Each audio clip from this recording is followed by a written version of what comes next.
नमस्कार। मैं अनिल कुमार मारवाल आज का फिर से स्वागत करता हूं यूट्यूब चैनल अनिल मारवाल पर मैथ्स क्लासेस में। आज मैं एक टॉपिक लेने जा रहा हूं कक्षा 9 का यूक्लिड की ज्यामिति।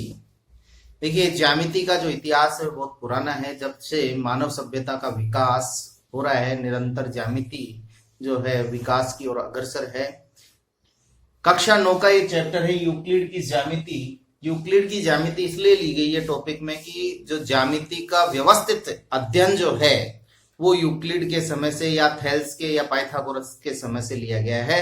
तो यूक्लिड ने इसको व्यवस्थित रूप दिया, जो कि एक महान गणित के अध्यापक थे। उनके द्वारा जो ज्यामिति में जो कॉन्सेप्ट, अवधारणाएं, अभिग्रहित दिए गए, उनके बारे में हम पढ़ेंगे। उससे पहले हम ज्यामिति के इतिहास और अर्थ के बारे में हम अध्ययन करते हैं। तो चलिए सबसे पहले बात करते हैं कि ज्यामिति का अर्थ क्या है। यानी ज्यामिति का अर्थ यानी मीनिंग ऑफ ज्योमेट्री। ज्योमेट्री का मीनिंग क्या है? आप देखें कि ये जियोमेट्री जो है दो शब्दों से मिलकर बना है। यूनानी शब्द है जियो और दूसरा मेट्रिन, METRIEN, जियो प्लस मेट्रिन। यानी ज्योमेट्री जो शब्द है वो दो शब्द मिलकर, यूनान के जो शब्द हैं कौन से, जियो प्लस मेट्रिन से मिलकर बना है। जियो का मतलब होता है भूमि, भूमि से संबंधित है। और मेट्रिन का अर्थ है मापना, यानी या भूमि या पृथ्वी। तो कुल मिला के ज्योमेट्री या ज्यामिति का जो विकास हुआ या उत्पत्ति हुई, जो शब्द ज्योमेट्री है, मेट्रिन जो है, यानी ज्यामिति की जो शुरुआत है भूमि के मापन से मानी जाती है। यानी इसका मूल अर्थ यही है कि भूमि के मापन से। अब यहाँ इतिहास की बात करें कि जब पुरातन इतिहास की बात करते हैं तो ज्यामिति का ज्ञान प्राचीन काल से, चाहे वो पढ़े लिखे हों चाहे निरक्षर हों, उन सबको था। उदाहरण के तौर पर हम देखते हैं, सबसे पहले नील नदी के बारे में बात करते हैं।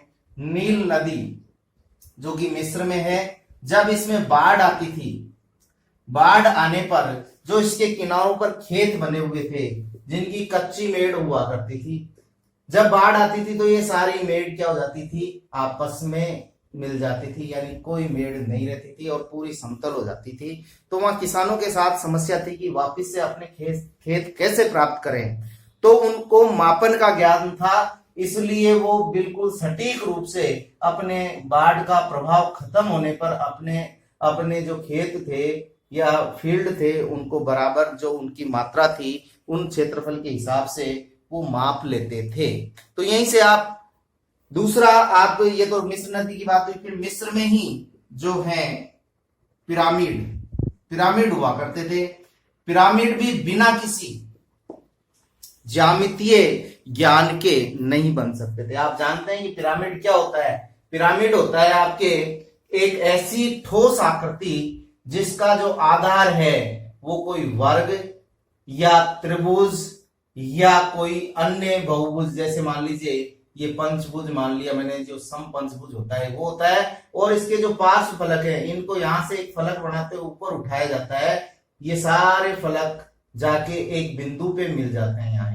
तो ये पार्श्व फलक क्या हो गए? त्रिभुजाकार आकृति हो गई। ये त्रिभुज और ये त्रिभुज। तो इस पिरामिड का ये वर्ग है आधार, और यहाँ पे त्रिभुज आधार लेके मैं यहां से फिर वही एक आकृति खींचता हूं जो एक बिंदु पे मिलती है। तो यहाँ पे तीन पार्श्व फलक जो है ये त्रिभुजाकार बन गए आपके। तो ये पिरामिड कहलाते हैं। तो पिरामिड का जो आधार होता है वो कोई बहुभुज होता है, चाहे ये वर्ग हो, चाहे त्रिभुज हो, चाहे कोई पंचभुज हो या षष्ठभुज होता है। ये षष्ठभुज लेता हूं और इस षष्ठभुज से भी एक पिरामिड का निर्माण करता हूं। तो मैं यहाँ से एक त्रिभुज बनाऊंगा, ये त्रिभुज बन गया। दूसरा त्रिभुज इस शीर्ष से बनाऊंगा, तीसरा त्रिभुज इस बिंदु को मिलाने पर ये बन जाएगा, चौथा त्रिभुज ये बन जाएगा और पांचवा त्रिभुज ये बन जाएगा। तो पिरामिड क्या हुई? एक ऐसी आकृति जिसका आधार कोई बहुभुज हो और जो पार्श्व फलक है ऊपर उठे हुए ये सारे क्या है? त्रिभुजाकार आकृति में है। और ये जो त्रिभुज हैं उनमें ये समद्विबाहु त्रिभुज होंगे, क्योंकि ये जहां जाकर मिलते हैं एक पीक पॉइंट पे, शीर्ष पे मिलते हैं, जहां शीर्ष क्या होता है? एक पॉइंट होता है। तो जो मिस्रवासी थे उनको अच्छी तरह से इनकी नाप का या क्षेत्रमिति का ज्ञान था, ज्यामिति का ज्ञान था, इसीलिए वहां हजारों साल पहले जो आपके पिरामिड, मिस्र के पिरामिड आपने पढ़े होंगे, वो मिस्र के पिरामिड आपके बिल्कुल सटीक नाप से वहां पे बने हुए हैं। इसका तात्पर्य यह हुआ कि मिस्र वासियों को ज्यामिति का ज्ञान था। इसी प्रकार आप बेबीलोन की बात कर सकते हैं, रोम की बात कर सकते हैं। हम प्राचीन भारत की बात करते हैं, ये तो मिस्र की बात हुई, हम प्राचीन भारत की बात करते हैं। तो प्राचीन भारत में भी जो सभ्यताएं थी, सबसे प्राचीन सभ्यता अपनी सिंधु घाटी सभ्यता हम मान सकते हैं, फिर वैदिक काल मान सकते हैं। तो सिंधु घाटी सभ्यता में मोहनजोदड़ो और हड़प्पा, कौन सी? सिंधु घाटी सभ्यता, ये इतिहास का टॉपिक है। वैसे तो सिंधु घाटी सभ्यता की बात करते हैं 3000 से 5000 ईस्वी पूर्व। ये जो सिंधु घाटी सभ्यता का जो भारत में था, जो सिंधु नदी के किनारे किनारे थी, वहां पर भी हम ज्यामितीय ज्ञान को आसानी से देख सकते हैं। कैसे देख सकते हैं कि मोहनजोदड़ो एवं जो हड़प्पा की सभ्यता थी, यहां पर जो नगर नियोजन था, यानी जो नगर बसे हुए थे, वो आपने अच्छी तरह से पढ़ा है कि मोहनजोदड़ो और हड़प्पा के जो नगर थे वो एक सुनियोजित ढंग से बने हुए थे, सुनियोजित रूप से बसे हुए थे। कैसे बसे हुए थे? आप बात करें जयपुर की, जैसे जयपुर में मुख्य सड़क के बाद में गलियां जो एक दूसरे को समानांतर काटती हैं, इस प्रकार से उस समय का नगर नियोजन मोहनजोदड़ो और हड़प्पा में मिला है। यानी ये आयताकार रूप में, समांतर रेखाओं के रूप में वहां पे पाए गए थे। और यहाँ नाली निकास और यहाँ कमरों की जो व्यवस्था थी वो निश्चित ज्यामितीय आकृति में बनी हुई थी। यानी यहाँ पर जो लोगों को माना जाता है कि लोगों को जो ज्यामिति का ज्ञान और क्षेत्रमिति का जो ज्ञान था वो उच्च कोटि का था। यहाँ पर बने हुए अन्नागार, यानी अन्न रखने के, अन्न भंडार, अन्नागार या अन्न भंडार जो हैं वो भी एक निश्चित ज्यामितीय आकृति में और निश्चित माप में ही बनाए जाते थे। अन्नागार या अन्न भंडार जो थे। और इसी प्रकार नगर के बाद में उनकी जो कमरों की खिड़कियां, दरवाजे जो मिले हैं वो भी एक निश्चित, नाली जो बनाई गई है वो भी एक निश्चित जो नाप है उसके अनुपात में ही रखी गई है। दरवाजे और खिड़की जो हैं उनका जो अनुपात है वो भी एक निश्चित अनुपात में। तो देखने में आता है कि हड़प्पा और मोहनजोदड़ो में जो क्षेत्रमिति और ज्यामिति का ज्ञान था वो उच्च कोटि का, यानी सुनियोजित नगर व्यवस्था वहां थी। साथ में वहां पे जो स्नानागार, यानी जो नहाने के स्थान थे, वो भी एक जो नगर के बीच में पाए जाते थे। सामूहिक स्नानागार और जो होते थे उनका जो लंबाई, चौड़ाई और ऊंचाई का जो अनुपात था वो भी निश्चित था। साथ में हम बात करें ईंट, गणित का, अंक गणित का भी उनको इतना अच्छा ज्ञान था ज्यामिति के साथ साथ। ईंट जो थी वो आपके घनाभ के आकार की थी। किसके आकार की? घनाभ के आकार की। और इनकी लंबाई और चौड़ाई और ऊंचाई का जो अनुपात रखा गया था ईंट का, जो ये ईंट है इसकी, मोहनजोदड़ो और हड़प्पा में जो मकानों के निर्माण में ईंट काम में आ रही है, उसकी लंबाई 4:1, चौड़ाई जो है वो 2:1, यानी लंबाई अगर 4 फीट की है, 4 इंच की है, तो चौड़ाई 2 इंच की और ऊंचाई 1 इंच की। यानी ये जो अनुपात है ईंटों का उस समय पाया गया था और सब ईंटों में समरूप जो है अनुपात पाया जाता था। इसका मतलब कि वहां अंक गणित यानी अनुपात और वहां जो आकृति थी, ज्यामितीय आकृति, घनाभ, जो दीवार बनेगी किससे? घनाभाकार ईंट से, घनाभ के आकार की जो दीवार बनेगी उसके लिए लंबाई चौड़ाई का अनुपात निश्चित रखा गया था, ताकि इनकी पुनरावृत्ति से जो दीवार का निर्माण हो वो उसी अनुपात में होता रहे और खिड़की दरवाजे भी उसी अनुपात में छूटते रहे। इसका मतलब था कि उनको ज्यामिति का भरपूर ज्ञान था। चलिए सिंधु घाटी सभ्यता के बाद में आते हैं हम जो वैदिक इतिहास के बारे में आते हैं। वैदिक काल, जो वैदिक काल में भी ज्यामिति का जो एक तरह से कहें कि उपयोग कहां किया जाता था, तो वैदिक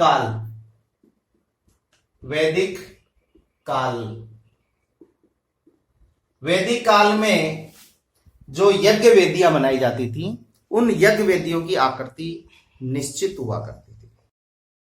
तो वैदिक काल में जो यज्ञ कर्म किए जाते थे, उनमें जो यज्ञ वेदियां बनाई जाती थी वो एक निश्चित स्थान पर, भूमि के मापन के निश्चित स्थान पर ध्यान रखना कि जैसे घर में बनाई जाती थी चौक में एक जो होता था निश्चित स्थान जो चारों तरफ से नाप कर बीच सेंटर में वास्तु के अनुसार, जिसे कहते हैं कि वास्तु की नाभि कहते हैं, वहां पर हवन किया जाता था। हवन के लिए जो यज्ञ वेदियां बनाई जाती थी और उन यज्ञ वेदियों की जो आकृति भी निर्धारित थी, चाहे कि अगर घरेलू कार्य में घरेलू हवन हो रहा है, एक तो हवन दो प्रकार के होते थे, एक तो घरेलू हवन और दूसरा होता था सार्वजनिक पूजा या जैसे यज्ञ बोलते हैं।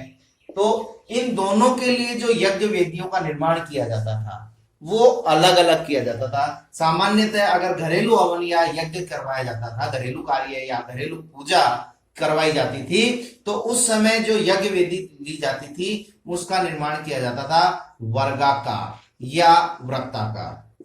कैसे किया जाता था? वर्गाकार या वृत्ताकार यज्ञ वेदियां बनाई जाती थी। जबकि सार्वजनिक यज्ञ आपने देखे होंगे तो वहां पर उसमें आयत भी सम्मिलित होते हैं। कई बार आप यज्ञ वेदी देखते हैं कि इस प्रकार की यज्ञ वेदी वहां पे दिखाई देती है आपके बनी हुई आयत, और यहाँ पे जो त्रिभुजों के सम्मिलन से या समलम चतुर्भुज के आकृति में, कई बार आपने देखा होगा समलम चतुर्भुज और फिर इसके यहाँ त्रिभुजाकार आकृति में ये इस प्रकार से यज्ञ वेदियों का निर्माण किया जाता है।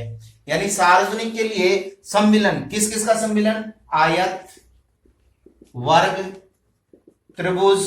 अब ये त्रिभुज समबाहु या समद्विबाहु दोनों हो सकते हैं। और जो समलंब आकृति, समलंब आकृति, इन प्रकार की यज्ञ वेदियां कई बार आपने देखी होगी कि इस प्रकार की यज्ञ वेदी बनाई जाती है और इसमें बिल्कुल ये इस प्रकार से यूं ये यज्ञ वेदियां, और यज्ञ वेदी की निश्चित ऊंचाई ली जाती है। ये यज्ञ वेदियां बना दी स्टार की भांति की, ये यज्ञ वेदी बन गई। तो इसमें देखा कि आपने पहले मैंने एक आयत बनाया और आयत बना के फिर त्रिभुज बनाए, या बनाया अपन ने ये षटभुज बनाया और षटभुज के चारों तरफ त्रिभुज खींचिए और मैंने ये यज्ञ वेदी का निर्माण किया। तो ये यज्ञ वेदी इस प्रकार स्टार की भांति ये यज्ञ वेदी हो गई। यहाँ पे भी मैं यज्ञ वेदी की जो आंतरिक भुजाएं उनको बना दूं तो ये इस प्रकार की यज्ञ वेदियां बन जाती हैं, ये यज्ञ वेदी बन जाती है। या यज्ञ वेदी आपके देखें आयताकार होती है, तो ये एक के ऊपर एक, ऊपर नीचे से ऊपर एक निश्चित अनुपात में जो ऊंचाई ली जाती है वो पिरामिडीय आकृति में इनको लिया जाता है। जैसे वर्गाकार है, ये वर्ग लेते हैं, सबसे नीचे का वर्ग आपने देखा होगा कि यज्ञ वेदी में जो सबसे नीचे का वर्ग है वो चौड़ा होता है थोड़ा सा, फिर ऊपर का इसमें थोड़ा सा ऊपर आप घर में देखते हैं जो यज्ञ करवाते हैं या शादी के समय फेरों में जो यज्ञ वेदी बनाई जाती है वो इस प्रकार की बनाई जाती है। ये तीन वर्ग एक दूसरे के ऊपर काट के बना दिए जाते हैं। इसी प्रकार वृत्ताकार में एक सबसे नीचे बड़ा व्रत, फिर उसके ऊपर छोटा व्रत और फिर छोटा व्रत, यानी संकेंद्रीय व्रत यहाँ पे निर्मित किए जाते हैं ठोस आकृति में इनको बनाकर। इस प्रकार की यज्ञ वेदियां बनाई जाती थी घरेलू में, ये जो है यज्ञ के कार्यों में, और इनके ऊपर फिर सेम इसी आकृति का दूसरा लेयर जो चढ़ाया जाता था वो इससे कम आकृति का। ये निश्चित दूरी, जब तक उनको माप का ज्ञान नहीं होगा तब तक ये निश्चित दूरी निश्चित आकृति बन ही नहीं सकती। इसका मतलब वैदिक काल में भी उनको जो था ज्यामिति का ज्ञान था। इसी प्रकार हम बात करते हैं शूलबा सूत्र, जो एक महत्वपूर्ण ग्रंथ है ज्यामिति से, उसमें भी जो 800 से 300 ईस्वी पूर्व शूलबा सूत्र 800 से ईस्वी से 300 ईस्वी पूर्व जो लिखा गया था उसमें भी जो है आपके ज्यामिति से संबंधित कई आकृतियों की व्याख्या की गई है। इसी प्रकार जो वैदिक गणित में शूलबा सूत्र में श्री यंत्र की बात करते हैं जो कि आपके पूजा में काम में आता है। तो श्री यंत्र जो है ये एक ऐसा यंत्र है, इसमें जो आकृति निर्धारित की गई है वो आकृति देखें तो एक जटिल आकृति है जिसमें 9 समद्विबाहु त्रिभुज लिए गए हैं। कैसे लिए गए हैं? जो एक दूसरे पर अध्यारोपित हैं और उनको इस प्रकार से व्यवस्थित किया गया है उन त्रिभुजों को कि वो मिलकर 43 त्रिभुज का निर्माण करते हैं। ध्यान रखिए, ये जो आकृतियां समबाहु त्रिभुज, आयत, वर्ग, जो सार्वजनिक पूजा और यज्ञ वेदी के लिए जो निश्चित अनुपात लिया जाता था, उनकी पूजा के लिए एक प्रभाव जो होता था वो अधिक प्रभावित करने के लिए उनकी आकृतियां इस प्रकार से की जाती थी। घरेलू प्रभाव इस प्रकार से, ग्रह नक्षत्रों का प्रभाव उस प्रकार से होगा या इस प्रकार से होगा, तो उनके लिए जो आकृतियां निर्धारित की गई थी, जिस कर्म की यज्ञ होता था उसी कर्म के अनुसार यज्ञ वेदियों का निर्माण होता था। तो यहाँ पे मैं श्रीयंत्र की बात करता हूं, तो श्रीयंत्र जो था वो 9 समद्विबाहु त्रिभुज कैसे थे, देखिए एक ये था समद्विबाहु त्रिभुज, फिर इसके ऊपर दूसरा समद्विबाहु त्रिभुज, फिर इसके ऊपर ये तीसरा समद्विबाहु त्रिभुज इस प्रकार से लिया जाता है, फिर चौथा समद्विबाहु त्रिभुज ये इस प्रकार से लिया जाता है। ये 4 समद्विबाहु जो एक दूसरे के ऊपर अध्यारोपित है, फिर पांचवा ये यहां से लिया जाएगा, यूं पांचवा, फिर ये छठा समद्विबाहु त्रिभुज, फिर ये 7वां समद्विबाहु त्रिभुज, फिर ये 8वां समद्विबाहु त्रिभुज और ये 9वां समद्विबाहु त्रिभुज। इस प्रकार से ये जो 9 समद्विबाहु त्रिभुज है एक दूसरे के ऊपर रखकर ये श्रीयंत्र की आकृति बनाता है। ये श्रीयंत्र का जो नाप है, वो अनुपात है, वो फिक्स होता है और उसी के अनुसार प्रभाव दिखाई देते हैं। ये जटिल आकृति इसके ऊपर तो फिर ये डिजाइन बना के ये श्रीयंत्र का इसको आकार दिया गया था। तो यहाँ टोटल ये इस प्रकार से त्रिभुज देखिए, और त्रिभुज 9 तो मैंने लिए ही है, उसके अलावा ये त्रिभुज बन गया, जैसे एक ये और बन गया, एक ऐसे बन गया, ये ऐसे बन गया, ऐसे करके टोटल इसमें 43 त्रिभुजों का निर्माण होता है। तो ये एक ज्यामितीय अवधारणा वैदिक गणित में आपको प्राप्त होती है। तो हमने जो पढ़ा अब तक कि जो ज्यामिति का इतिहास है वो प्राचीन है, और इतिहास से हम विभिन्न देशों में, चाहे भारत हो, रोम हो, चाहे बेबीलोनिया हो, चाहे मिस्र हो, चाहे यूनान हो, तो ज्यामिति का ज्ञान विश्व के प्रत्येक सभ्यता के साथ जुड़ा हुआ है।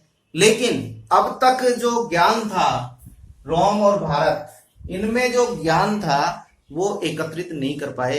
क्यों? क्योंकि इनको लिखा गया व्यवस्थित नहीं था। लिखा गया तो पत्तियों पे लिखा गया, ताड़ की पत्तियों पे, और जो ग्रंथ थे वो मिट गए।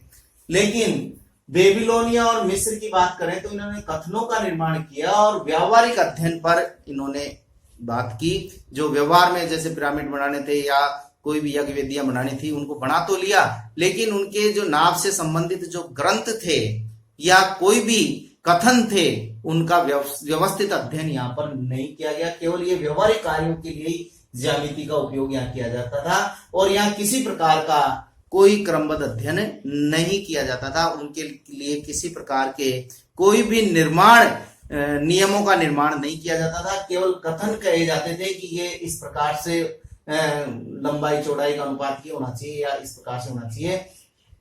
जब जहां तक अपन क्रमबद्ध अध्ययन की बात करते हैं, ज्यामिति का क्रमबद्ध अध्ययन यूनान से शुरू होता है, और यूनान जो कथन है, जो कथन कह दिया उसको सत्यता के परख करके फिर उसको सत्यता की कसौटी पर कसता था।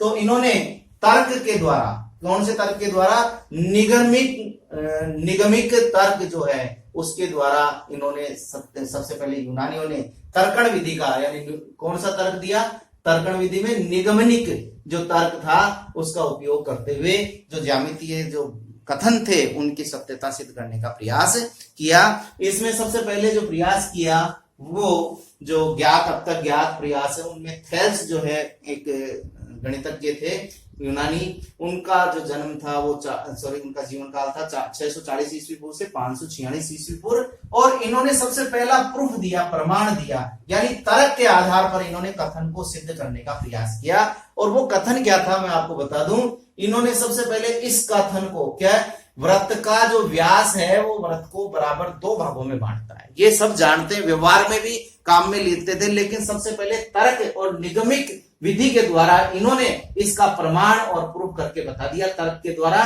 कि इस प्रकार से वृत्त के व्यास जो है वो वृत्त को बराबर 2 भागों में बांटता है। ये सबसे पहले थेल्स ने बताया था। इसके बाद में थेल्स की प्रमेय आप 10th में पढ़ेंगे ही, उसको भी इन्होंने बिल्कुल आसानी से बताया था कि एक त्रिभुज की 2 रेखाओं को कोई एक तीसरी रेखा के समांतर कोई रेखा काटे, ये रेखा काट रही है, तो ये जो काट रही है DE, कौन से बिंदुओं पर काट रही है, शेष 2 भुजाओं को काट रही है, तो यहाँ पर जो अनुपात, ये काटने का अनुपात है शेष दो भुजाओं को, एडी और बीडी का जो अनुपात है वो एई और ईसी के अनुपात के बराबर होगा। इसको इन्होंने आगे अपन पढ़ेंगे, एडी अपॉन बीडी बराबर एई अपॉन सीई। यहां पर इन्होंने ये संबंध बताया और इसको निगमित तर्क के द्वारा इनको सिद्ध किया। इनके बाद में जो गणित ज्यामिति को व्यवस्थित रूप देने में प्रयास किया वो किया पाइथागोरस ने। और पाइथागोरस का नाम आप जानते ही, ये थेल्स के शिष्य थे, यूनान के थे। इन्होंने पाइथागोरस प्रमेय दी थी समकोण त्रिभुज के लिए। आपको ध्यान में आ रहा होगा कि ए बी सी समकोण त्रिभुज है तो क्या होगा कि कर्ण का स्क्वायर यानी एसी का स्क्वायर बराबर आधार का स्क्वायर यानी बीसी का स्क्वायर प्लस एबी का स्क्वायर। ये प्रमाण इन्होंने दिया था और ये आज तक सत्य, आप देखते आ रहे हैं ये तीनों चीज कॉन्सेप्ट है वो आज तक सत्य हैं। फिर इसके बाद में जो क्रमबद्ध अध्ययन और इनको एक तरह से संग्रहित करने का कार्य किया और एक तरह से किताब या बुक में इकट्ठा करने का जो काम किया वो मिस्र के अलेक्जेंड्रिया प्रांत के जो शिक्षक, गणित के एक शिक्षक थे यूक्लिड महोदय, जिनका नाम आप सुन रहे हैं। इन्होंने 300 ईस्वी पूर्व में किताब लिखी जिसका नाम था एलिमेंट्स। इनका जीवन काल 325 ईस्वी पूर्व से 265 ईस्वी पूर्व था और इस एलिमेंट्स में 13 अध्याय इन्होंने लिखे जिनको पुस्तिका नाम दिया गया। क्या नाम दिया गया? पुस्तिका दिया गया। और हमारा जो मुख्य ध्येय है वो भी यही है कि यूक्लिड की ज्यामिति पढ़नी है अपने को। और यूक्लिड की ज्यामिति में इन्होंने क्या क्या बताया, क्या क्या अभिग्रहित लिए, क्या क्या अवधारणाएं ली, वो अब हम पढ़ते हैं। हम इस चैप्टर का जो महत्वपूर्ण टॉपिक है, क्योंकि इस टॉपिक को पढ़कर ही हम इसकी परिभाषाएं, अवधारणाएं और अभिग्रह समझकर ही सवालों को हल कर सकते हैं। और ये सभी तर्क पर आधारित हैं। किस पर आधारित है? तर्क पर आधारित है। कुछ चीजें आपको याद रखनी है, कुछ आपको समझनी है। तो यहाँ पर जो यूक्लिड ने ज्यामिति का जो विकास किया, विकसित की जो परिभाषाएं थी, वो अपने आसपास में स्थित जो वस्तुएं थी, ठोस वस्तुएं, उनसे ली। और ये जो चले वो ठोस वस्तुओं से यानी स्थूल से सूक्ष्म यानी बड़े से छोटे की ओर, स्थूल से सूक्ष्म की ओर चले और या मूर्त से अमूर्त की ओर, यानी जो मूर्त आसपास की वस्तुएं थी मूर्त से उनसे अमूर्त यानी तर्क निकाले और उनको अपनी ज्यामिति में स्थान दिया। तो ये सबसे पहले आते हैं ठोस। जो आसपास के ठोस थे उनका परिवीक्षण किया, निरीक्षण किया और उनके बारे में जो अध्ययन किया कि ये किस प्रकार निर्मित है, कहां से इनकी शुरुआत होती है और कहां इसका अंत होता है। तो मैं कुछ यूक्लिड की ज्यामिति समझाने से पहले कुछ आकृतियां आपको दिखा रहा हूं। जैसे ये पेन है, ये ठोस है, ये डिब्बा है, आप देख रहे हैं ठोस आकृति का है। ये पेंसिल है आपके पास। यहाँ पर ये ईंट मैं आपको दिखा रहा हूं जो कोई ना कोई निश्चित आकृति की है। यहाँ एक स्पीकर मैं और आपको बता दे रहा हूं कि ये स्पीकर है, इसकी भी। तो ये जो ठोस देखे आपने, इन सब ठोसों में आपने क्या देखा कि इनकी आकृतियां अलग अलग हैं। साथ में इनको मैंने उठाया और फिर रखा, यानी ये एक स्थान से दूसरे स्थान तक ले जा सकते हैं। इनके आकार निश्चित है। ये डिब्बा ऐसा है, 2 महीने पहले भी ऐसा था, 2 महीने बाद में भी ऐसा ही रहेगा। स्पीकर है वैसा ही रहेगा। ईंट है, उसकी आकृति घनाभ के आकार की, आप जानते हैं आज परिवेश में ये घनाकार है तो ये घनाकार ही रहेगा, यानी इनकी आकृति निश्चित हो गई। तो ठोस के उन्होंने क्या क्या गुण बताए कि ठोस में एक तो आकार निश्चित होता है, दूसरा उनकी माप निश्चित होती है और उनकी स्थिति निश्चित होती है। 3 चीज उन्होंने बताई। क्या क्या बता दिया? आकार, जैसा घनाभाकार है पेंसिल का आकार, ये जो है जो आपके कहते हैं षटफल का आकार जो बहुफलक है वो है। और स्पीकर का आपके देखिए दीर्घवृत्ताकार टाइप का है या आपके गोलाकार से पिचका हुआ। और ईंट जो है वो घनाभ के आकार की है, तो इनकी आकृति जैसी है वैसी रहेगी। निश्चित आकृति, माप जो इसकी लंबाई निश्चित है वो निश्चित है, व्यास निश्चित है, पेन की जो लंबाई है निश्चित है। ये कभी नहीं बदलने वाली जब तक कि इनकी बाह्य परिस्थिति। वो बात अलग है कि अगर आप इनको जलाकर, फेंक कर या अन्य प्रकार से बदलें तो वो बदल सकती है, लेकिन अपने आप ये नहीं बदलने वाली, यानी इनकी माप निश्चित होती है। और ये स्थिति का मतलब जहां पर इनको रख दिया जाता है ठोस वस्तुओं को वहीं पड़ी रहती है जब तक कि आप इनको उठाकर एक स्थान से दूसरे स्थान तक नहीं ले जाते हैं। तो ये 3 चीज ठोस के बारे में जो थी यूक्लिड महोदय ने बताई कि ठोस का आकार निश्चित, माप निश्चित और स्थिति निश्चित होती है। चलिए आगे चलते हैं ठोस के बारे में। ठोस से जब वो बिंदु की ओर जाते हैं, पृष्ठ की ओर जाते हैं, उनके बारे में क्या क्या ख्याल हैं वो देखते हैं। हम इसी को देखते हैं, ये है डिब्बा। तो इस ठोस के बारे में जो यूक्लिड महोदय ने बताया कि इसकी जो परिसीमाएं हैं, परिसीमा का मतलब इनकी बाउंड्री एक ये इधर का, ये इधर का, ये यानी यहां पर कितनी बाउंड्रियां हैं, 1 2 3 4 5 और 6 बाउंड्रियों से बंधा हुआ है डिब्बा। पेंसिल की बात करें तो ये इधर की बाउंड्री अलग है, इधर की है, ये जो रेखाएं हैं वो अलग है। पेन की बात करें तो ये नीचे की आकृति वृत्ताकार है और ये अलग टाइप का है। स्पीकर की बात करें तो भी देखिए ये पृष्ठ अलग आकृति का, ये अलग आकृति का, ये अलग है। तो और यहां पर भी ईंट में भी वही 6 ही भाग है, 1 2 3 4 5 और 6, ये जो भाग है ईंट के, देखिए ये इसकी सीमाएं हैं, यानी ठोस कहां तक, सीमाओं से तात्पर्य क्या है कि ठोस कहां तक बना हुआ है। ये यहां से यहां तक की बाउंड्री है, एक बाउंड्री, दूसरी बाउंड्री यहां से यहां तक की है, तीसरी बाउंड्री यहां से यहां तक, यानी 3 तरह से ये बाउंड्री इसमें निर्धारित की गई है ठोस में।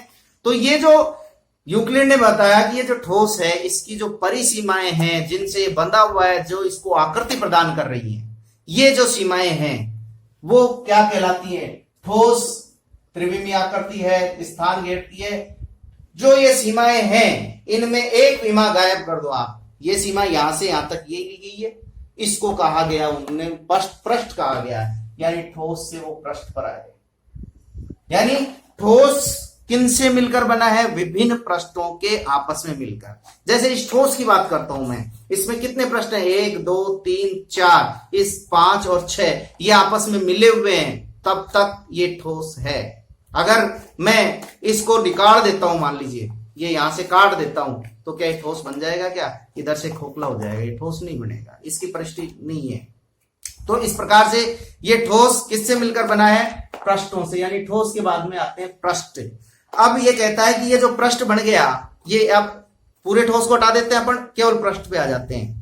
पृष्ठ एक सपाट आकृति जो इन्होंने बताई कि ये जो पृष्ठ है, इस पृष्ठ के कोणों पर भी चलो आप, यानी ठोस से कहां आया वो, अलग अलग पृष्ठों पे, अलग पृष्ठों से वो चला कहां पर, इस पृष्ठ की बाउंड्री पर। पहले ठोस की बाउंड्री पे चला, ठोस की बाउंड्री के बाद में वो चला पृष्ठ की बाउंड्री पर। आप देखते हैं कि ये जो पृष्ठ है इसकी बाउंड्री 1, ये दूसरी बाउंड्री, ये तीसरी बाउंड्री और ये चौथी बाउंड्री। इस पृष्ठ में इसकी बाउंड्री अगर आप देखें तो ये क्या हो रही है, एक सीधी सी रेखा। लास्ट में इसी को देखना, केवल पूरे पृष्ठ को नहीं देखना, बाउंड्री को। तो बाउंड्री इसके सारे मैं स्केल या पेंसिल खींचूं पृष्ठ लेके तो क्या प्राप्त हो गया आपको, एक सरल रेखा प्राप्त होगी कि नहीं होगी। इसमें तो सरल रेखा प्राप्त हो गई। मैं बात करता हूं इसमें, स्पीकर में, इसको भी मैं पेंसिल रखकर यहां इस पृष्ठ, ये पृष्ठ है इसका, एक पृष्ठ ये है बाउंड्री में, ठोस में ये पृष्ठ हो गया, फिर ये पृष्ठ हो गया। इस पृष्ठ के चारों ओर मैं यूं चलूं, इस पृष्ठ को खींचूं यूं एक वो रेखा लेके, तो आप पाएंगे कि एक वृत्त आपको प्राप्त होगा। और वृत्त क्या है, यानी ऐसी रेखा प्राप्त होगी आपको, ये इस प्रकार की। और इस पृष्ठ में, जैसे इस पृष्ठ में हम बात करते हैं तो इस पृष्ठ को मिलाकर खींचूंगा तो ये रेखा प्राप्त होगी। ठीक इसी प्रकार मैं अगर इस पेंसिल के किसी पृष्ठ को लेकर खींचूंगा तो भी सरल रेखा आएगी। ठीक इसी प्रकार मैं इस ईंट के किसी भी पृष्ठ के सिरे को लूंगा, ये सिरा, ये सिरा, ये सिरा, ये रेखा आपको सीधी प्राप्त होगी। तो यहां पर आप देखते हैं कि पृष्ठ के जो किनारे हैं, यानी पृष्ठ का अंत कहां होता है, रेखा पर होता है। और ये रेखा कौन सी हो सकती है, आपके सरल भी हो सकती है और वक्र रेखा भी हो सकती है। क्या हो सकती है, सरल रेखा भी हो सकती है और वक्र। पुनः मैं इसको लेता हूं, जब अपन इस पृष्ठ पे चल रहे थे, इस पृष्ठ पे चलते चलते यहां पे एंड हो गया, यहां पे एंड हो गया। एंड होने पर जब आप रुकेंगे तो ये जो सिरा रेखा का जो बिंदु है, सिरा है, वो कहां अंत होगा, रेखा से बिंदु पर। कहां पर खत्म हो जाएगा, बिंदु पर खत्म हो जाएगा। तो इस प्रकार यूक्लिड ठोस से चलता है और रेखा पर, यानी अंतिम उसका पड़ाव आता है वो बिंदु पर आता है। बिंदु के बाद में वो और पृष्ठ का विभाजन नहीं कर पाता है। यानी एक तरह से अपन पदार्थ के परमाणु की बातें माने कि कोई भी ठोस का जो परमाणु है, छोटे से छोटा भाग जिसको विभाजित नहीं किया जा सकता, वैसे यूक्लिड ठोस से चलता है। ठोस की परिसीमाएं पृष्ठ मानता है, पृष्ठ से रेखा मानता है, रेखा से बिंदु आ जाता है, बिंदु के बाद में वो और कोई विभाजन नहीं करता है। तो यहां पे आप देखते हैं कि ठोस 3 चरणों की बात करता है। ये कहां से चलता है, ठोस से चलता है। प्रथम चरण में पहला चरण यहाँ पे आता है, पृष्ठ पे आता है, दूसरे चरण में रेखा आता है और रेखा से बिंदु आता है। तो पहले चरण में आप देखते हैं कि जब ठोस होता है तो इसकी ये लंबाई, ये चौड़ाई और ये मोटाई होती है। जब ये पृष्ठ पे आता है तो इस मोटाई को हटा देता है, यानी ये ठोस कितने विमा का था, 3 विमा का, 3 विमीय मानते थे इसको। दूसरे चरण में पृष्ठ में आता है तो केवल लंबाई और चौड़ाई हो जाती है।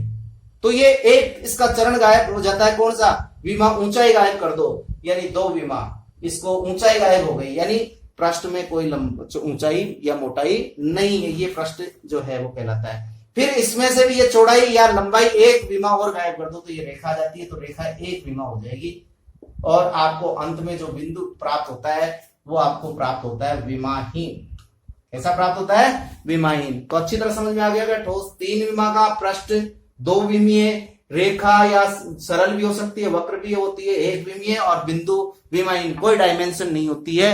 ये 3 डायमेंशन, 2 डायमेंशन, 1 डायमेंशन और डायमेंशनलेस जो है वो आपके प्राप्त हो जाते हैं। यहां इस प्रकार ठोस से निकालकर ये इन बातों को देखकर यूक्लिड ने कुछ परिभाषाएं दी हैं। वो परिभाषाएं उन्होंने एलिमेंट्स में जो परिभाषा 1 से 23 तक उन्होंने परिभाषा दी है, उनमें से कुछ परिभाषाएं हैं आपके। पहली परिभाषा है, एक बिंदु वह है जिसका कोई भाग नहीं होता है। यानी अभी अपन ने पढ़ा कि जो विमा है विमाहीन मान लिया, यानी बिंदु की कोई परिभाषा कोई भाग नहीं कर सकते, अंत में यहां आकर रुक जाता है। ठीक है, तो यहां पर दूसरी परिभाषा है, एक रेखा चौड़ाई रहित लंबाई होती है। इनको समझेंगे आके, इनको पहले एक बार देख लेते हैं। एक रेखा सिरे के सिरे बिंदु होते हैं। एक सीधी रेखा ऐसी रेखा है जो स्वयं पर बिंदुओं के साथ सपाट रूप से स्थित है। एक पृष्ठ वह है जिसकी केवल लंबाई और चौड़ाई होती है, और एक पृष्ठ के किनारे रेखाएं होती हैं, और एक समतल पृष्ठ ऐसा पृष्ठ है जो स्वयं पर सीधी रेखाओं के साथ साथ सपाट रूप में स्थित है।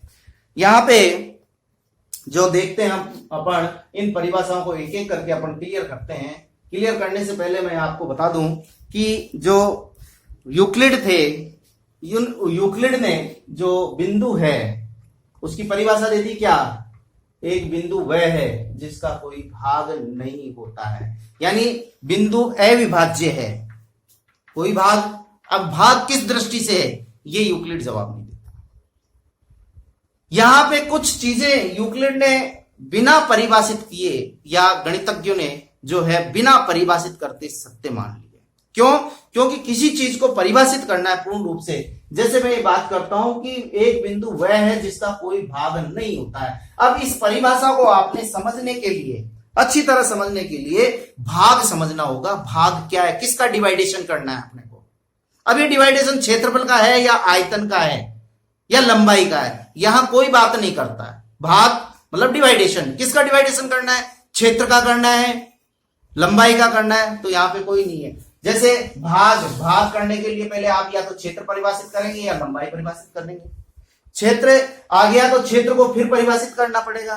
तो इस प्रकार से एक परिभाषाओं की लड़ी सी लग जाती है, श्रृंखला सी, तब तक आपको आंसर नहीं मिलता है।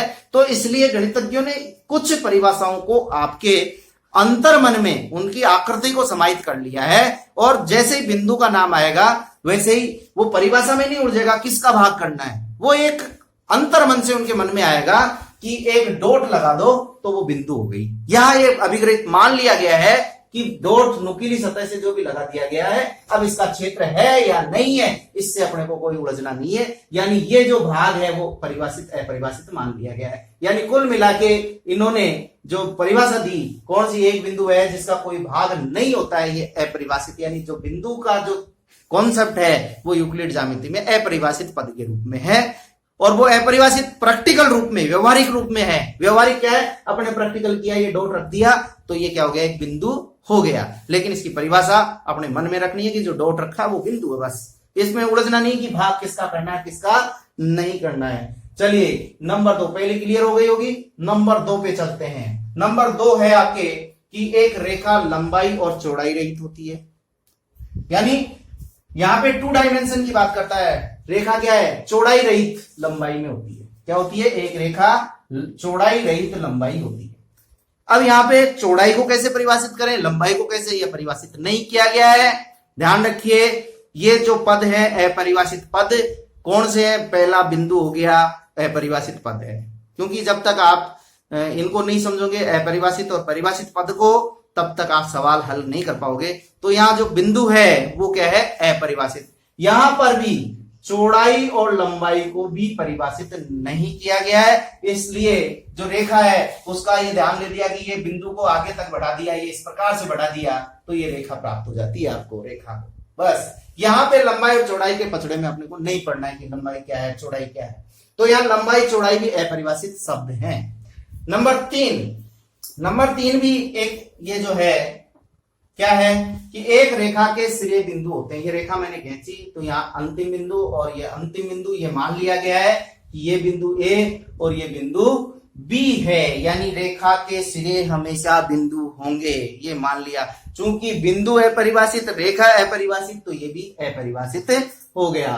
एक सीधी रेखा, नंबर 4 पे आते हैं आप। एक सीधी रेखा ऐसी रेखा है जो स्वयं पर बिंदुओं के साथ सपाट रूप से स्थित है। यहाँ सपाट शब्द जो है वो अपरिभाषित है। क्या है? सपाट अपरिभाषित। सपाट को कैसे लेंगे? यानी यहाँ अपन ये मन में रखते हैं कि ये रेखा है, इसके ऊपर जितने भी बिंदु हैं वो ऊपर नीचे नहीं होकर, आगे पीछे नहीं होकर, ये इस प्रकार से ये मिलेंगे, ये चलते रहेंगे सपाट रूप से। पेन को नहीं उठाया अपन ने, वही सपाट कह दिया। ऊपर ये इस प्रकार से चला दिया रोके हुए पेन को, वो रेखा बन गई। यहाँ पे ये अपरिभाषित है, सपाट अपरिभाषित है, रेखाखंड परिभाषित हो गया। तो यहाँ पे ये भी समझ में आ गया होगा। नंबर 5 पे आते हैं कि एक पृष्ठ वह है जिसकी केवल लंबाई और चौड़ाई होती है। यहाँ पे भी लंबाई चौड़ाई अपरिभाषित है, इसलिए यूक्लिड के परिभाषा में जो पृष्ठ है वो वर्तमान में जो है ये पृष्ठ है साहब, ये पृष्ठ है, इसकी लंबाई है और ये चौड़ाई है। तो ये पृष्ठ हो गया। जैसे कि मैंने पहले बताया था, ये पृष्ठ क्या है ये नहीं पता, लंबाई चौड़ाई जिसकी भी है वो पृष्ठ है, यानी दोविमीय आकृति को समतल पृष्ठ या वक्र पृष्ठ का नाम दे दिया गया जाता है। तो ये लंबाई और चौड़ाई अपरिभाषित, तो पृष्ठ भी अपरिभाषित हो गया। आगे चलते हैं अपन, किस पे चलते हैं? उल्टा चल रहे हैं। देखिए यूक्लिड जो चला था वहां से चल रहे हैं अपन। यूक्लिड ठोस से पृष्ठ, पृष्ठ से रेखा और रेखा से बिंदु चलता है। अपन जो परिभाषा में चल रहे हैं यूक्लिड की, वो बिंदु, बिंदु से रेखा, रेखा के से रेखाखंड और रेखाखंड से फिर रेखाखंडों के सम्मिलन से जो बन रहा है। यहाँ अपन समझते हैं कि यहाँ अंतर्मन में अपने को पता है कि लंबाई, ये रेखाएं आपस में मिलकर क्या बनाएंगी? एक पृष्ठ का निर्माण करेंगी। ये अपने अंतर्मन में और अभ्यास में और व्यवहार में है, परिभाषित नहीं है। और फिर अपन ने ये एक पृष्ठ के किनारे रेखाएं होती है। ये देखिए ये पृष्ठ है, पृष्ठ का अंतिम अपन ने रेखाएं खींचकर ये पृष्ठ बनाया, तो इसकी जो किनारे हैं वो रेखाएं होती हैं। और एक समतल पृष्ठ ऐसा पृष्ठ है जो स्वयं पर सीधी रेखाओं के साथ सपाट रूप से स्थित है। देखिए मैंने पहले बताया कि ये समतल है, इस समतल में क्या है, क्या है ये कि इसमें सपाट रूप से वही रेखाएं खींच दूं, इन रेखाओं को मिलाते जाऊं एक दूसरे के नजदीक बिल्कुल, तो एक पृष्ठ की रचना हो जाती है। ये पृष्ठ हो गया। तो इसमें अनंत रेखाएं इसमें स्थित होती हैं जो एक दूसरे के बिल्कुल सपाट रूप से स्थित है। ये 7 परिभाषाएं जो अपरिभाषित हैं, इनमें कुछ तो पद अपरिभाषित आपको समझ में आ गया होगा। बिंदु, रेखा, पृष्ठ, लंबाई, चौड़ाई यूक्लिड की ज्यामिति में अपरिभाषित शब्द हैं। पढ़ रहे हैं अवधारणा और अभिग्रहित के बारे में। जो यूक्लिड ने परिभाषाएं दी, जिनको अपरिभाषित पद माना गया, उनको सर्व सत्य मान लिया गया। और वो जो सत्य कल्पना पर आधारित थी, जो बिंदु, रेखा, पृष्ठ की जो परिभाषाएं उन्होंने दी, वो केवल कल्पना पर थी और वो कल्पनाओं को सत्य, सर्व सत्य मान लिया गया। आज भी सत्य हैं, तो उनको नाम दिया गया अवधारणा और अभिग्रहित। अवधारणा से मतलब है कि वे कल्पनाएं जो सत्य मान ली जाती हैं, कल्पना पर आधारित अवधारणाएं होती है, और अभिग्रहित भी वही होते हैं, वे कल्पनाएं जो सर्वसत्य मान ली जाती हैं। लेकिन दोनों में मूल फर्क यह है कि अवधारणाएं तो वे कल्पनाएं होती हैं जो केवल ज्यामितीय में, इसमें केवल ज्यामिति में जो कल्पनाएं होती हैं जिनको सत्य मान लिया जाता है, वो अवधारणा या एक्सम्स कहलाती हैं। और अगर हम निरंतर गणित में, चाहे वो अंकगणित हो चाहे बीजगणित हो, तो सारी पूरी गणित में, यानी अंकगणित और ज्यामिति दोनों में, यानी संपूर्ण गणित में जिन कल्पनाओं को सत्य मान लिया जाता है निरंतर, उनको अभिग्रहित माना जाता है। अब हम जो यूक्लिड के जो कुछ अभिग्रहित हैं उनको देखते हैं। नंबर 1 है कि एक वस्तु जो अलग अलग वस्तुओं के बराबर है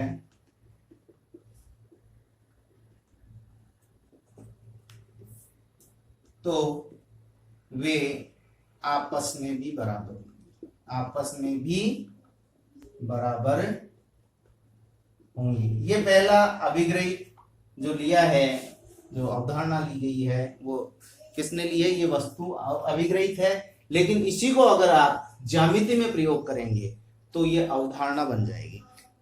जैसे मैं यहाँ पे एक पेन लेता हूं, नंबर 1 पेन है, इस पेन के बराबर ये दूसरा पेन मैंने लिया और इसी पेन के बराबर ये तीसरा लिया मैंने, मतलब ये 3 वस्तुएं मेरे पास हैं। यहाँ पे इस पेन के बराबर ये पेन और ये पेन बराबर है, इसके बराबर है, ध्यान रखना, पहले के बराबर दूसरा और तीसरा बराबर है। तो आप देखते हैं कि दूसरा और तीसरा पेन भी आपस में बराबर होगा।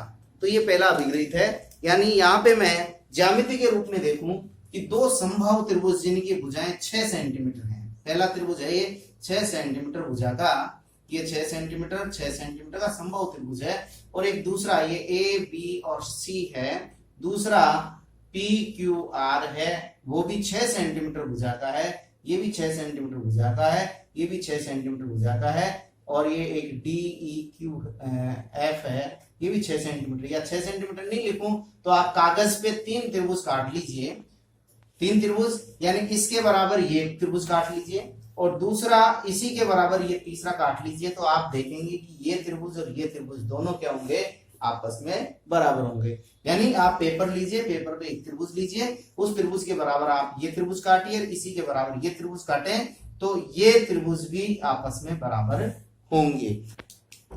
तो इस अवधारणा का जो उपयोग है वो आप ज्यामिति में कर सकते हैं क्षेत्रफलों की तुलना करने में। जैसे मान लीजिए ये त्रिभुज है, इस त्रिभुज का क्षेत्रफल इस वर्ग के क्षेत्रफल के बराबर है और इस त्रिभुज का क्षेत्रफल इस आयत के बराबर है। तो ये त्रिभुज है, इस त्रिभुज का क्षेत्रफल वर्ग के बराबर यहाँ पे लिया और इसी के बराबर है ये आयत का क्षेत्रफल। तो ये दोनों आयत और वर्ग का क्षेत्रफल भी आपस में बराबर होगा। यानी आप इस प्रकार से किसी भी जो है कि 3 ज्यामितीय आकृतियों के क्षेत्रफलों की तुलना इस अवधारणा के आधार पर कर सकते हैं। नंबर 2 अभिग्रहित है आपके कि ये क्रम से रहित है, ध्यान रखना कि 2 बराबरों में बराबर जोड़ा जाए।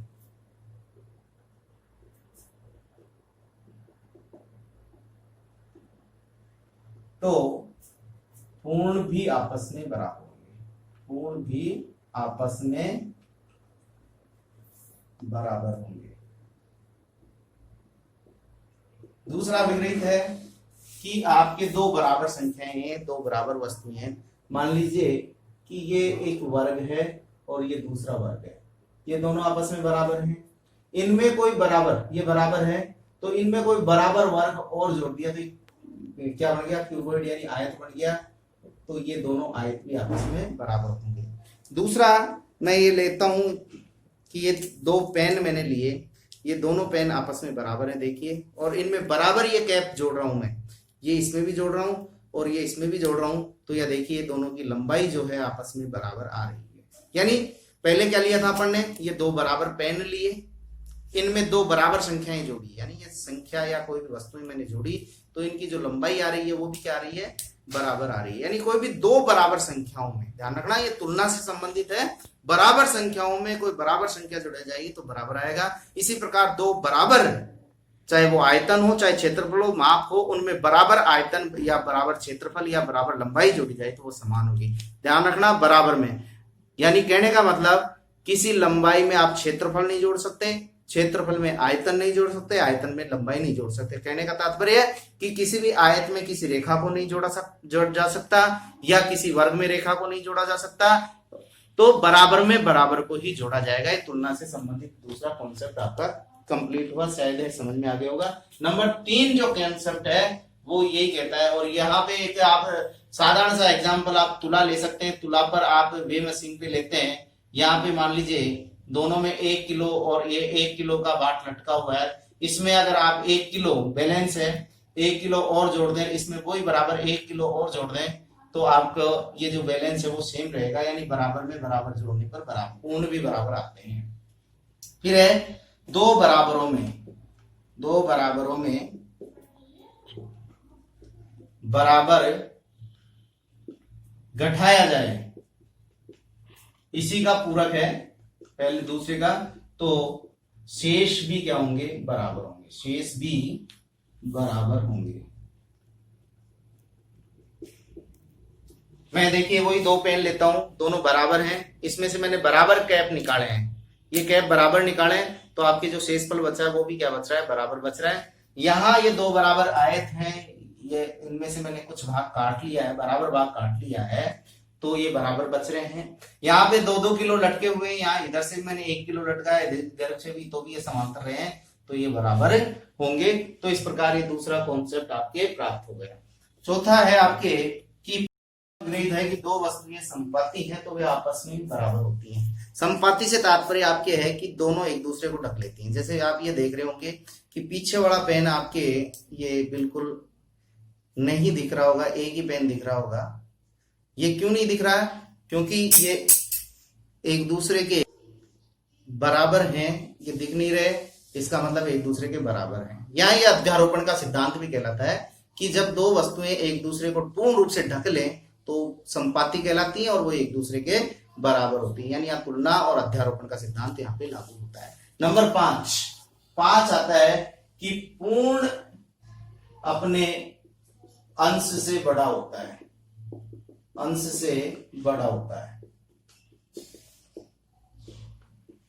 पूर्ण अपने अंश से बड़ा मतलब ये से बड़ा की परिभाषा देता है। यहां पे मैं मान लूं कि एक कोई संख्या है वो b से बड़ी है, क्या है, ये मान लीजिए ये पेन है, ये पेन मैंने ले रखे हैं, ये अंश हो गया इस पेन का और ये इसका पूर्ण हो गया। इसको आप नापेंगे तो ये पूर्ण जो है वो देखिए यहां से बड़ा है हमेशा, यानी हमेशा पूर्ण जो है वो अपने टुकड़े से, छोटे टुकड़े से हमेशा क्या होगा, बराबर होगा। तो यहाँ पे पूर्ण a b से बड़ा है, तो यहाँ पे आप a के बराबर, इसमें कैप लगाकर मैंने बराबर प्राप्त कर लिया देखिए। तो वैसे ही यहाँ b में c जोड़कर आप इसको प्राप्त कर देते हैं और यहाँ a ग्रेटर देन की आप परिभाषा प्राप्त कर सकते हैं। जैसे मैं एग्जांपल लेता हूं कि 5 बड़ा है 3 से, यानी ये 5 का अंश है। कैसे कि 5 को आप दो भागों में 3 + 2 में तोड़ लेंगे, तो ये 3 इसका अंश है, तो 5 इस अंश से 3 से भी बड़ा है और 2 से भी बड़ा है। यानी आप ये कोई भी पेंसिल ले लें बड़ी और इसका एक टुकड़ा काट के नीचे लगा दें तो आप देख रहे हैं कि ये हमेशा बड़ा है। इसके बराबर प्राप्त करने के लिए आपको इतना टुकड़ा आपको और जोड़ना है। या संपाती में भी मान लीजिए दो आकृतियां हैं, इसके बराबर आकृति और ले लूं, इसको इसके ऊपर रखूं तो पूर्ण रूप से इसको अध्यारोपित कर लेगी। नंबर 6 है कि दो बराबर वस्तुओं के दुगुने भी बराबर होते हैं। यानी मैं दो बराबर वस्तु ले लिया, एक ये ले ली और एक ये बराबर ले ली, इनको जस्ट डबल किया, दुगना किया, दुगना करते इसकी लंबाई ये बढ़ गई, ये भी बढ़ गई, तो इनको नापेंगे अपन तो ये बिल्कुल बराबर आपको प्राप्त हो जाएंगे। जैसे ये पेन ले लिया मैंने, दो पेन है, इसमें दुगना कर दिया तो ये इतनी, दूसरे का भी इतना ही आपको प्राप्त हो जाएगा। नंबर 7 है कि दो बराबर वस्तुओं के आधे भी, यहाँ आधे भी क्या होंगे, बराबर होंगे। मैं ये ले लेता हूं, दो बराबर वस्तुओं के आधे, यानी ये पूर्ण है, पूर्ण, ये दोनों पूर्ण है, इनके आधे आधे भाग मैंने ले लिया, आधा कर दिया, आधा काट दिया, अलग कर दिया, आधा अलग कर दिया, तो ये भी बराबर होते हैं। इस प्रकार आशा करता हूं कि समझ में आ गया होगा। इसका अगला पार्ट जो है वो जल्दी ही आपके सामने होगा, ये समझ में आया होगा। धन्यवाद।